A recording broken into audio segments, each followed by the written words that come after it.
Today, I want to speak about something that is as old as this nation itself, and yet still alive in new forms all around us. It is not always loud. It is not always obvious. Sometimes it wears a badge. Sometimes it hides behind paperwork. Sometimes it smiles in a suit and calls itself progress.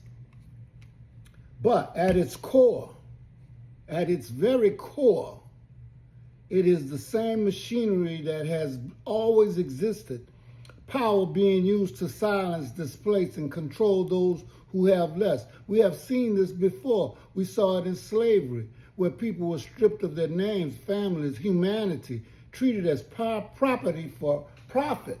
We saw it in Jim Crow, where laws themselves became tools to divide and oppress entire communities. We saw it in sharecropping, where freedom was promised, but economic systems were designed to keep people trapped, working land that they could never truly own, building wealth they could never keep. And today we see it, echoes of the same injustices dressed in modern language, carried out through modern systems. We see it when institutions that are meant to protect us instead intimidate us. We see it when law enforcement is used not as a shield for the vulnerable, but as a weapon to maintain control. We see it when officers silence a voice, not because it is wrong, but because it's inconvenient. And when we see it, when entire neighborhoods are pressured, fined, harassed, and pushed out, not for the good of the people who live there, but for the profit of those who never called it home. This is what institutional silence looks like. It is not just about what is done, it is about what is allowed to continue.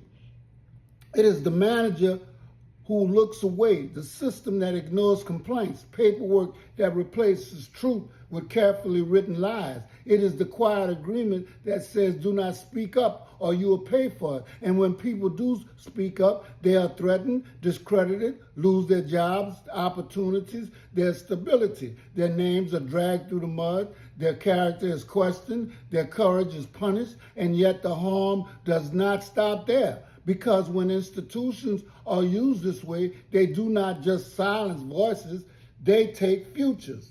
They take homes, foreclosure, and forced sales. They take stability through fines and fabricated violations. They take dignity by making people feel small, powerless, and alone. And slowly they erase hopes and dreams, just as systems have done for generations before. But here's the truth. They don't want us to understand or to remember. These systems only work when we are isolated. Fear keeps us quiet. When shame keeps us hidden, we believe that we are the only ones suffering because isolation is power's greatest weapon.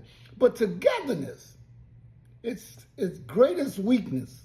We saw that truth in action. One person stood up when it would have been easier to sit down. And that act of courage, costly as it was, became a spark. Another person spoke up. Another documented the truth. Another shared their story. And soon what looked like isolated incidents became a pattern. What felt like personal struggles became a shared reality. And when people came together, truly together, something changed. Fear began to loosen its grip. Voices grew stronger. Truth became harder to bury because systems built on silence cannot survive in the presence of collective truth. Let me say that again. Systems built on silence cannot survive when people stand together in truth, but this kind of togetherness is not easy. It asks us to risk comfort. It asks us to stand up when consequences are real. It asks us to care not only about our own safety, but about the safety of others. And it asks us to reject the lie that always says, as long as I'm okay, everything is okay. Because history has shown over and over again that none of us are truly safe in a system that can be turned against any of us. So what do? We remember. Remember that injustice thrives when it is hidden. So we document, we witness, we tell the truth. We remember that silence protects the powerful. So we speak even when our voices shake. We remember that systems can be used for harm, but they can also be challenged, reformed, and transformed. And most importantly, we stand together, something we have never done seemingly since we came here, but not just in moments of crisis, but every single day. We show up for our neighbors. We support those who take risks for what is right. We build communities where dignity is not a privilege, but a promise, because this is the deeper fight. It is not just about stopping one injustice. It's about transformation and transforming the conditions that allow injustice to happen in the first place.